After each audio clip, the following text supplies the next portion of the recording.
जन सुराज के सूत्रधार प्रशांत किशोर ने नीतीश कुमार के राजनीतिक स्वार्थ की पोल खोलते हुए कहा कि इस बात को लिखकर लीजिए और कैमरे पर यह बात बोल रहा हूं कि नीतीश कुमार की राजनीति का अंतिम दौर चल रहा है और कुछ महीने और लंगड़ाते हुए चल पाएंगे। उसके बाद लोकसभा के चुनाव के साथ ही जेडीयू पार्टी के संपूर्ण विघटने की प्रक्रिया शुरू हो जाएगी। न दल बचेगा और न ही कोई नेता बचेगा, कहानी खत्म हो जाएगी। आगे उन्होंने कहा कि नीतीश कुमार जब बीजेपी के साथ सत्ता में थे तो उनको समझ नहीं थी कि दरभंगा में एम्स होना चाहिए।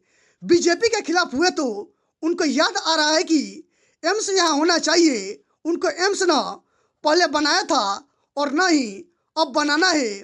बस उनको किसी न किसी तरह से अपनी राजनीतिक रोटी सेकनी है।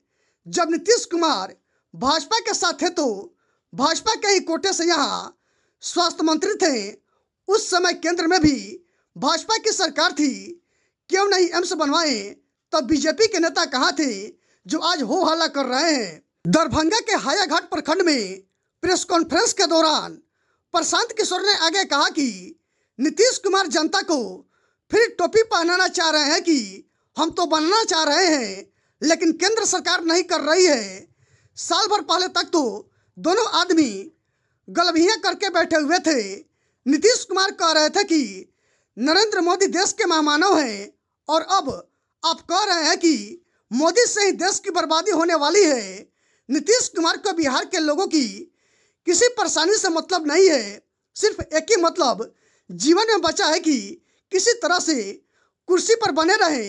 जिसको जो लूटना है लूटो, बिहार को बर्बाद करना है करो, और हम कुर्सी पर बैठे रहें और उलूल जुलूल बयान देते रहें।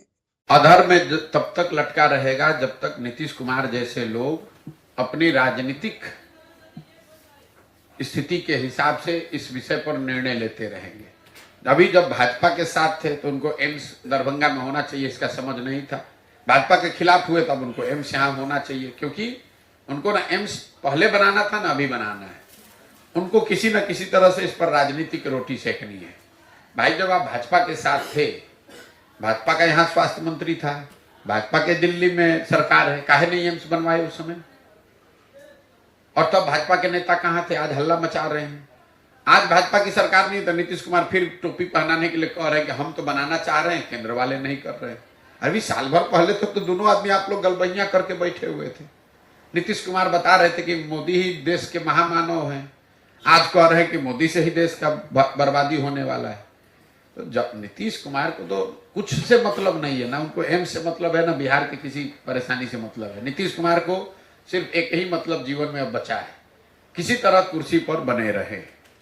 जिसको जो करना है करो, लूटना है लूटो, बिहार को बर्बाद करना है करो, हम कुर्सी पर बैठे रहें और उलूल जुलूल ज्ञान देते रहें।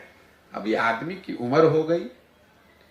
नीतीश कुमार के राजनीति का अंतिम दौर चल रहा है। कुछ महीना और लंगड़ाते गिरते पड़ते चल पाएंगे।